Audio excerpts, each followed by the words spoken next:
আজি দুপৰীয়া সাজটোত মই এখন চাটনি বনাম বুলি ভাবিলোঁ। তাৰ বাবে মই লৈছোঁ আপোনাৰ বাৰীতে থকা কেইটামান বস্তু, কেঁচা জলকীয়া, আদা নহৰু, নৰসিংহৰ পাত আৰু আপোনাৰ টেঙেচি পাত আমাৰ ওচৰতে লাগি আছিলে, তাৰ পৰা কেইডালমান ছিঙি আনিলোঁ। তাতে লগতে লৈছোঁ মছন্দৰী পাত আৰু তাৰ লগতে লৈছোঁ আমি শুকান মাছ কেইটামান, যিটো আপোনাৰ শিদল মাছ বুলি কয়, শিদল মাছ কেইটামান লৈছোঁ। এতিয়া ফাৰ্ষ্টতে আমি অকণমান গৰম পানী, কুহুমীয়া গৰম পানী, শুকান মাছকেইটা মই ধুই ল'লোঁ ভালদৰে।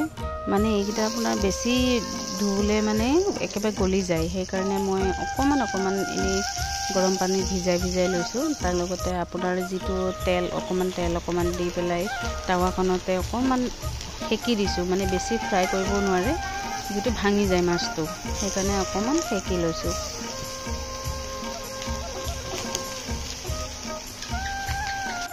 যিকেইটা বস্তু মই আপোনালোকক দেখুৱালোঁ সেইখিনি সকলোখিনি মই মিক্সি গ্ৰাইণ্ডাৰত দি দিছোঁ। মানে আপোনাৰ নৰসিংহ পাত, মছন্দৰী যি বস্তু লৈছিলোঁ মই চববিলাক মিক্সিত দি একেলগে দিম।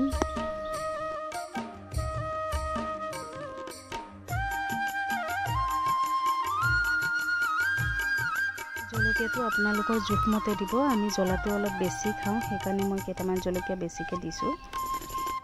এনেকৈ বাৰু আপোনালোকে চাটনি খাইছেনে? যদি খাইছে মোক কমেণ্ট কৰি জনাব, আৰু যোনে নাই খোৱা এনেকৈ এবাৰ ট্ৰাই কৰিবচোন, ভাল লাগে খাই। এতিয়া মই সকলোখিনি বস্তু ইয়াত দি দিলোঁ।